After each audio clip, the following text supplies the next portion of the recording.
afternoon and welcome to this week's episode of LevelUp Cyber Live. My name is Tony Bryan and I am your host, and I'm going to be your only guest today. I'm so excited to spend the next, 30 or so minutes with everybody and just talking a little bit about where we've come from, where we're going, and a quick update just on all things CyberUp. It's been a while. I was kind of working with the team, and we've been sitting here thinking about some of these things, and we really haven't dove into what's going on with us, like just internally within the organization in quite some time. So felt like a good time for updates and a really good time for that. So for those that are live, I'm going to encourage you, if you got questions, throw them in. We'd love to hear them. As we go throughout this, make sure we get it all pulled up. But I want to make this as interactive as we possibly can and really have some good discussion over the next 30 or so minutes. So with that, again, Tony Bryan, super excited to spend some time with you. I'm just trying to pull up here on the side because it doesn't seem to want to work and flow well with StreamYard, even though it's a fantastic tool. So let me share my screen here.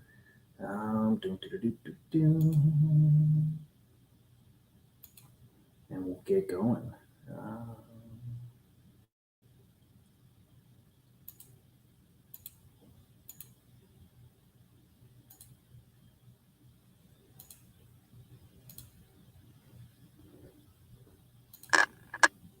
All right. So really excited. So for those of you that aren't necessarily familiar with where CyberUp is or where we've been from. So 7.5 or so years ago, I was introduced, and invited by a friend to meet a particular person, Jason Carter, our founding board member, and this idea of, what is cybersecurity?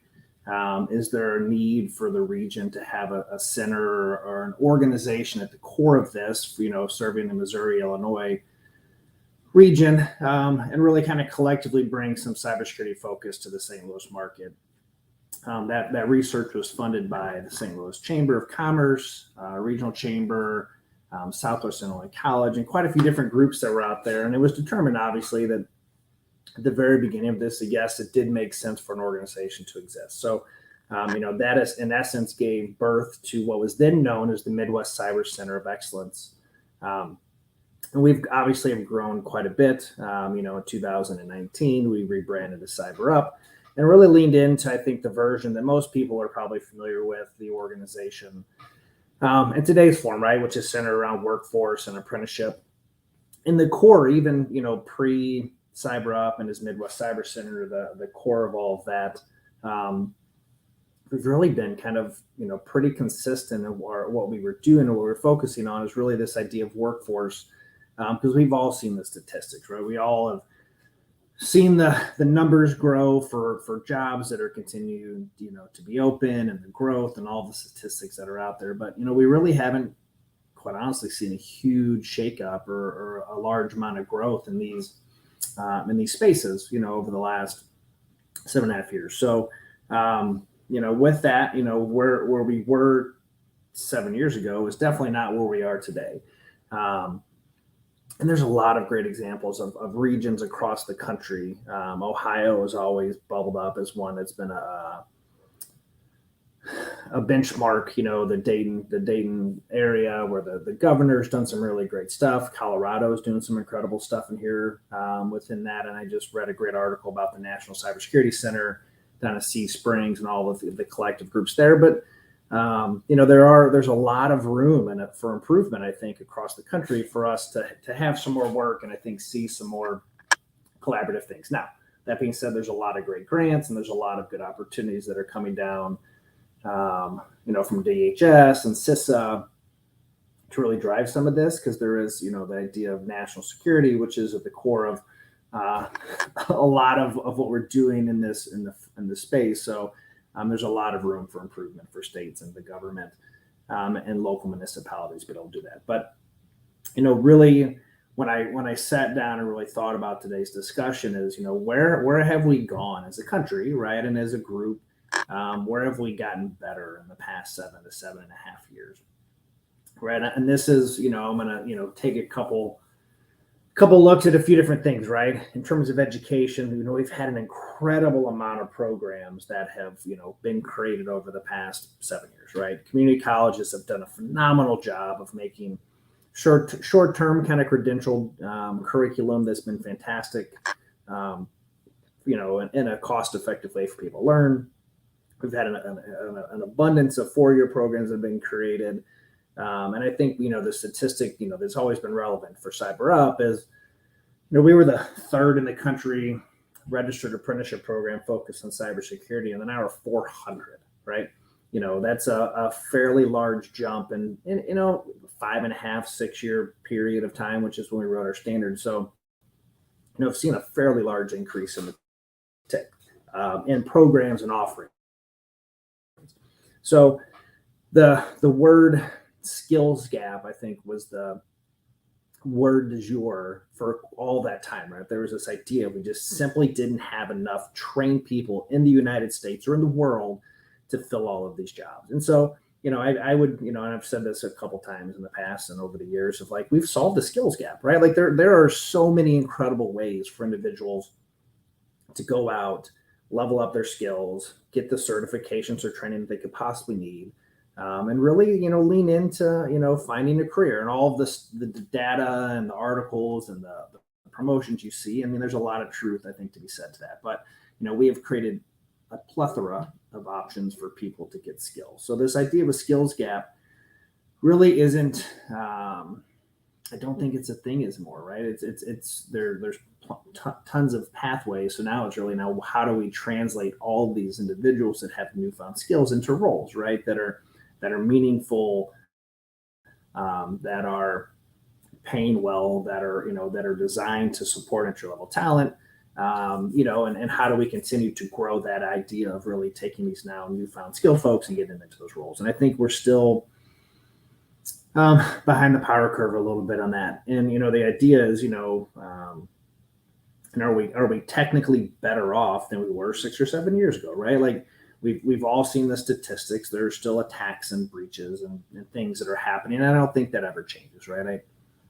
How many people or how many tools we create, right? If you listen to last week's episode, we talked about with Joe around really great tools that existed out there. And there's a ton of them. And it really is this combo and hybrid of tools, people, talent, policy, ongoing learning, and just continuing to stay ahead of threats, continually investing into your people and education, and really just establishing best practices, right? Like I will credit Ron and Cindy Gula quite a bit. They've come up and coined this term data care, and I promise we'll get to the CyberUp stuff, but I feel like this was an important kind of set the stage premise. So Ron and Cindy came up with this idea of data care, and data care, in their mind, if there's a great write-up, if you go check out their website, of what that really means. But the idea of data care, if you look back to healthcare, right, it was the medical field for all these years, and it was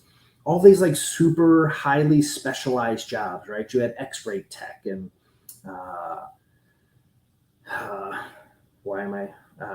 ultrasound tech. There were all these different technical roles that required highly specialized skills or classes, or you had to do to block instruction. And if we take a look at cyber, and you look at the different sites, there are 45, 50 different job functions within the sector. That is really not that far of a stretch to like compare healthcare to cyber, right? Not just from a sheer job title to this. So, healthcare really became healthcare when they started, and it softened the language for folks looking to get in. And it really made it a more inviting and welcoming type of industry or career field. And I think more importantly, also what it did is that it gave, individuals that were jumping into this space, the idea that we all share, right, in our own individual health. Right? I'm responsible for my blood pressure. I'm responsible for the food I put in my body, the healthcare, and doctors are there to make sure I'm good. And maybe I might need medication, but in the grand scheme, I have some personal responsibility to my healthcare. And the idea of data care really resonates and is similar, right? We all own and share our own data. There are things that we can do to protect ourselves and make sure that we are doing the right things for whether it be our own personal stuff or for our employers. So that's where that idea of data care really is resonated with me over the last 2 to 3 years, from, them kind of coming out and coining this idea and really kind of packaging. I'd like to see it take a little bit more like anchor, into just kind of the fabric of the way we're talking about things. But I think, it is really an important part of the overall ecosystem of cyber, of corporate security and individual security, and even the education side, is that we have to change this mindset of a shared interest and shared collaboration, and how we all have to collectively come together to do better for these things, to really get to the way of the full employment and the full protection that I think we're all, aspiring to have as a country. So that this is a great segment and right a really good transition point for us around thinking, what is CyberUp's role in this, right? What does our future look like? How does CyberUp support a data care, a workforce, an education model? And so we spent a lot of time, right? Really, we took a step back. We looked at our programs. We looked at, what other organizations were doing, and really wanted to figure out what is that missing link, right? What is the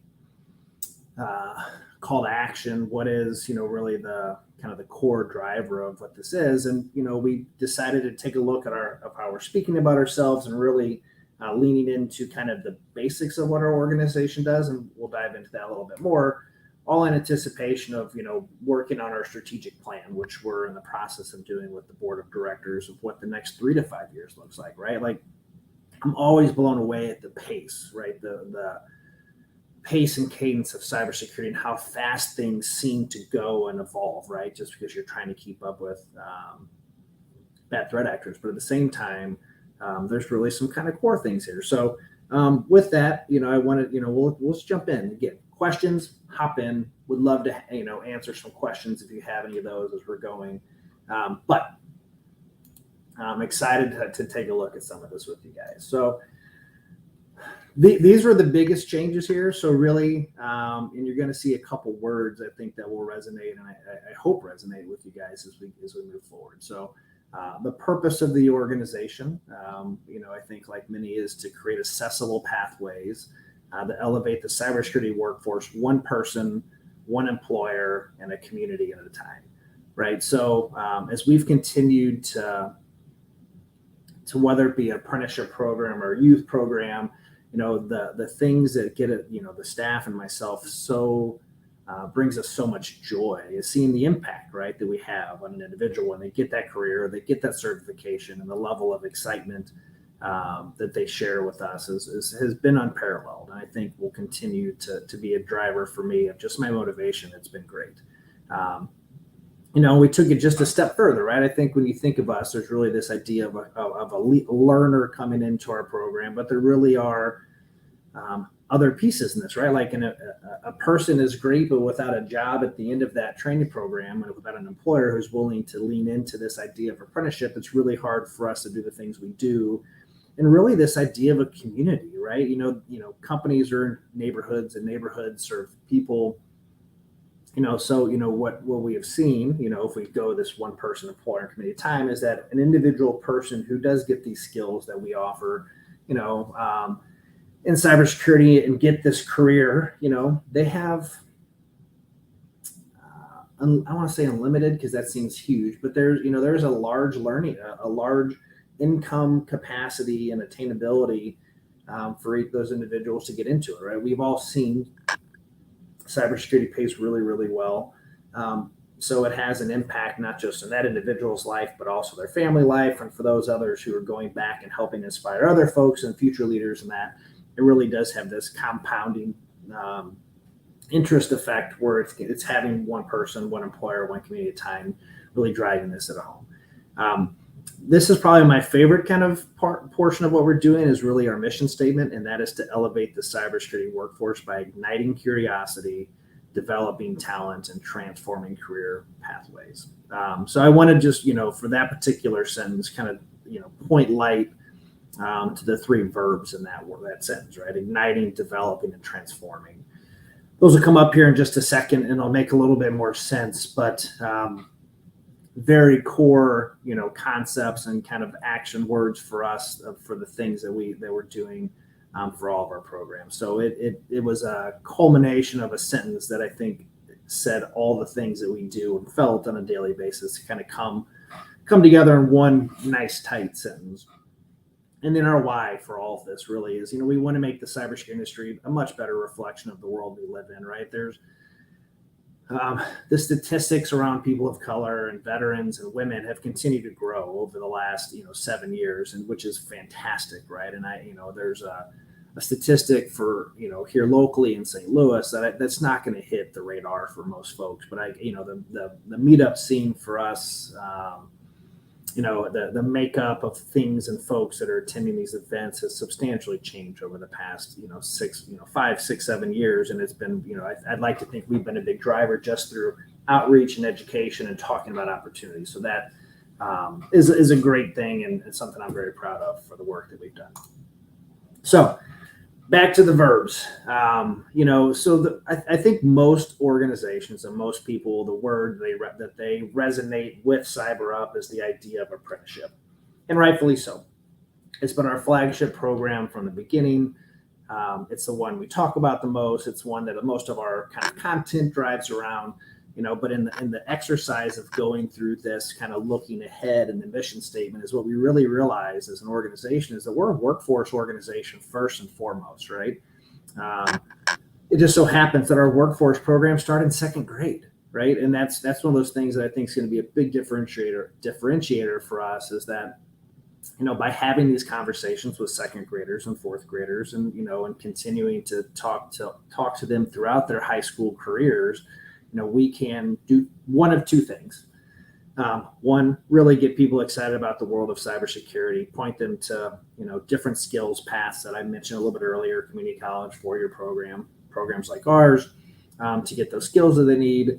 And hopefully we grow it organically, right? Through lessons, through modeling and different kind of outreach programs in that way.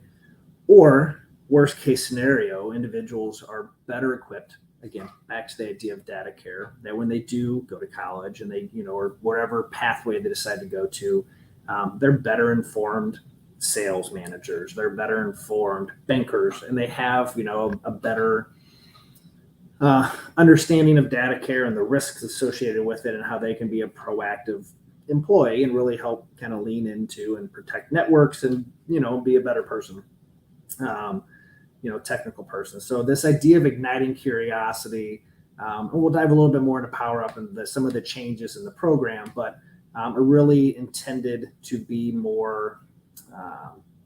be earlier, more often, and quite honestly, led by industry professionals, right? And you'll see a common theme in some of these things. What, over the past 2 years, it really became clear to us that our apprenticeship program really centered around two separate pieces, right? There was the training aspect of it, and then there was the actual apprenticeship program side of it. So people are coming to CyberUp and in every program, right? In so many different places of life. Some of them are going to college and getting a degree, and they really need that certification. Some of them are career transitioners in their 30s that are, that have been in a job that they maybe don't feel purpose or happy with, and they want to, upskill or retrain into cybersecurity. And our LevelUp training has been perfect for that, right? It's flexible, and it's the one thing that has kind of set our program apart, is that it's flexible. It's nighttime. There's a couple different options to make it work.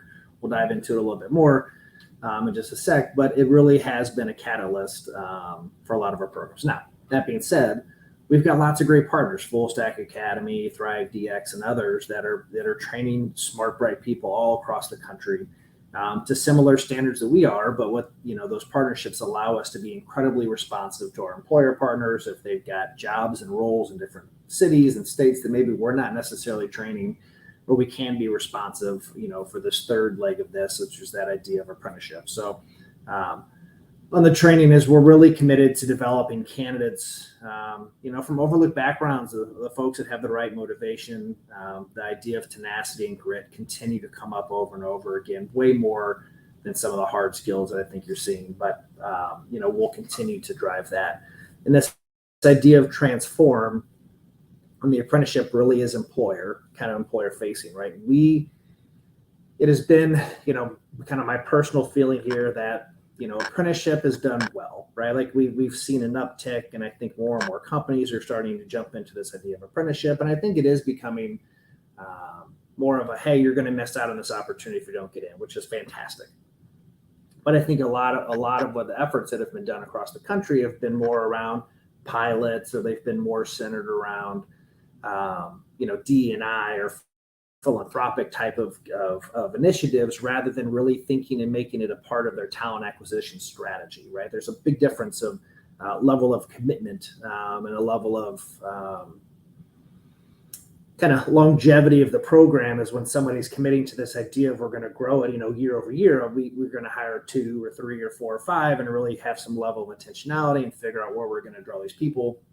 So that's where this idea of Ignite, right? We're going to get in front of kids early on, get them excited, ignite their passion and curiosity for this career field. For those that need the training, we bring them in, we spin them up to industry standards, give them the recognized credentials that they're looking for, and then work really closely with our employer partners to do 2 things in this front. 1, potentially hire apprentices or help us manage their apprenticeship program and help them grow their workforce. And 2, back to the Ignite piece, is really work with those organizations to volunteer, serve alongside, and model and work with kids, 2nd, 4th, and 7th grade, keep them excited, right? What better way for you to make sure that you're supporting the workforce of not just today, but also tomorrow through your outreach. And we have the ability now through the programs we're doing to be able to welcome in our employer partners to really work directly with us to think about this long term. So very, very excited about that. But I think the core, again, we're a workforce organization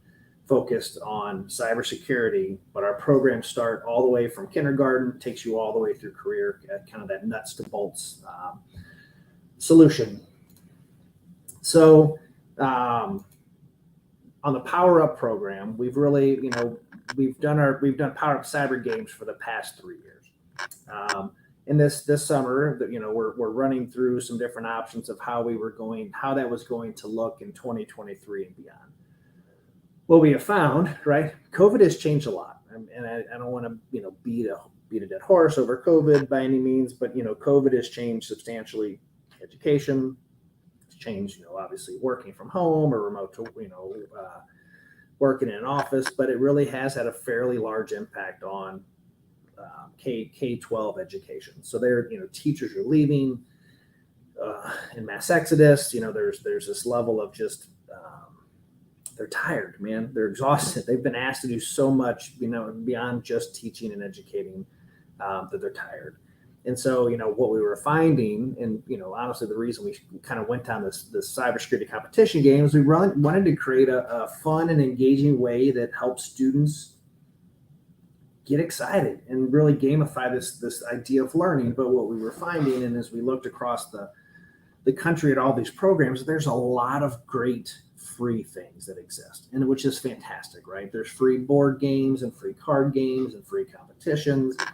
But the common denominator for a lot of the stuff that was free really centered around, it needed an educator, a teacher to drive the program for the students, and you couple that with the level of exhaustion and just, it made it hard. It was a perfect storm that was creating challenges for schools and for teachers, and students to jump in and, have access to some of these things. And it really became divisive around the haves and have-nots. And so we wanted to do better and really lean into that a little bit different way. So change the idea of PowerUp, really, leaning into these 2 kind of core buckets, K through 8, which is cyber safety. Reality is we're handing kids iPads and cell phones that have more power to them than when we put a person on the moon on several years ago, right? So there are risks associated with those things. So we want to make sure that we're, as early as we possibly can, we're helping kids understand and make good choices, through by being safe. And then as we get older, right, really the idea of career exploration. There's lots of great programs of CAPS and career technical education. So I think if we do a good enough job up front in that K through 8 cyber safety, we're going to help all the other programs grab their numbers up. We'll help drive college enrollment. There's a lot of pros that come along with it, but I think having that conversation early and often really is important for folks. On the training side, not a ton of changes here on the apprenticeship kind of level up training or level up program as a whole. But we did have made some substantial improvements just in the curriculum. So there's, a self-paced cohort and instructor-led cohort. Self-paced, we have found is fantastic for somebody who's working full-time and that doesn't have the capacity to maybe do a Monday through Friday class, but still has a desire to get upskilled and learn things in cyber. So, this is, again, self-paced. So, it's historically taken somebody 5 to 7 months. They're getting IT fundamentals. They're running through A+, Net+, Sec+, with an ultimate attainment of Security+, which has, been the whole holy grail of certifications we have got from our employers. The program has been great. We're having students every single week passing this and getting through it. And having and finding success. And then the other part of that really is the instructor led. So still part-time, we're still meeting once a week in those programs, but there is a live instructor. Those are generally sponsored or supported by corporate partners or foundations and different programs with a specific audience in mind, depending on who the funder would be. But similar, both programs have the same outcome, which is attainment of a CompTIA Security+. So that part's been great, where it's consistent. And when we work with our employers, there's a consistency that they know what they're going to get on the tail end of somebody who's gone through a CyberUp training program, which has been great. And then on the apprenticeship, the biggest thing here is really we try to keep the thing. Apprenticeship really isn't that complicated. There's the job, most important part. Can't have an apprenticeship without a job. I'm going to stop my foot on that. There's no apprenticeship without a job. That means somebody is getting paid. That means somebody is at Rapids, which is the Department of Labor tracking system. But that is first and foremost the most important part of any apprenticeship. And then there's these other aspects, right? That this is what we at CyberUp, we directly provide. So there's the ongoing training and support for those individuals when they start their apprenticeship. We're providing mentorship, not just to the actual apprentice itself, but to that hiring manager. We found that was a really important step. Have the conversations with the hiring managers, make sure that they feel supported and everything is great and everybody's good to hook. And we have the ability to maybe have different conversations with those folks, with our apprentices than maybe an employer would. And then we manage all the apprenticeship standards, right? We take care of the Department of Labor stuff. And so really all the employer has to do is worry about, providing a positive experience and managing that person and getting their job done. It doesn't change anything that they do on a day-to-day basis, which I think has been a value add for us to so many other employer partners. And I want to, I'm going to go back one more slide here and just say, there's always, we love when people want to get involved. The team has done an incredible job over the past several months of creating a couple opportunities on an ongoing basis for individuals to jump in and support. So one, let's create an apprenticeship program for you, right? I am confident over the past 6 years of us doing this that we can imagine how it can work for you, how it can work for your organization, or how it can work for an individual. I want to make sure I just don't pigeonhole companies in this, but from an employer standpoint, I promise you we have enough examples of how we've done it differently and thought outside the box to make it work. That's going to fall within how you would traditionally hire. The key thing here is just be creative and really, and think about what the end game looks like more so than, how we get there. Sponsoring programs, what we're offering to individuals and for both our PowerUp and for our LevelUp, it really is access to free education. We want people to learn as much as they possibly can. So, through sponsorship of that, we're able to do that at no cost to individuals to participate. And that's always positive. And it's still, again, I kind of hit it when we first started. It's the best thing about this job is just seeing the faces and people coming back and thanking us for the opportunities that we were able to give over a course of time. And that's not none of that's possible without generous supporters and folks that are jumping into it. And last but not least is really volunteer and give back. If you're a cybersecurity professional, heck, a tech professional, and you want to get in and serve and hang out with students and really talk about your career path. There's one of those things that I learned really on, especially in this job, is like everybody's got a unique story. Your story is going to resonate with somebody somewhere or another. Don't be afraid to share it. Get in there and let kids and students ask you questions and really just understand. What this job and role has really meant to you. And serve as a moment or a person of inspiration to help that person find that kind of next thing. All right, I'm going to stop sharing here, and I'm going to check the chat just to make sure I didn't miss anything. But yeah, I'm for all intents and purposes, I am so excited. It's been an absolute pleasure and joy for me. Over the past 7.5 years to be able to lead this organization. And it's been incredible. What I'm really looking forward to is we've got a great team that are highly passionate and dedicated to serving not just, the students we serve or, all those things, but really to lean into the mission of work at hand. So I'm excited about that, but I'm really excited to share what our strategic plan is going to look like here in the next few months. I have an idea in my head how I want that to look. I really want it to be more of a call to action for everybody to get involved, right? Like this is cybersecurity is a team sport, and that team is a big team. It's not just a baseball squad. It really is a community and a city and a state and a country, right? There's a lot of layers that come into this. So we want to be a part of that solution and really rally people around this idea. So very excited about that, and I look forward to sharing that kind of, I'm going to call it a call to action for everybody to get involved and really support that kind of next 3 to 5 year chapter of the organization and the important back end and the rest that I think that inherently is part of this is important. So with that, I just want to, for those that tuned in, really appreciate just listening for the last 30 minutes. For those that have been following our work for the past 7.5 years, I appreciate the support you've given us. It's been incredibly humbling and just a great opportunity to have an impact, as we've continued to grow. We're serving not just Missouri and Illinois, we're serving Colorado, we're looking at California, we're looking at Kansas and different states. So we've tried to keep an open mind and an open geography of where we can go and support. And we've got some really great partners that work with us to be able to help make that a reality. So I would be remiss, not to say thank you to my incredible board of directors and our board of advisors. We're very fortunate to have some of the best and brightest cybersecurity professionals in the country. I'm going to say the world, right?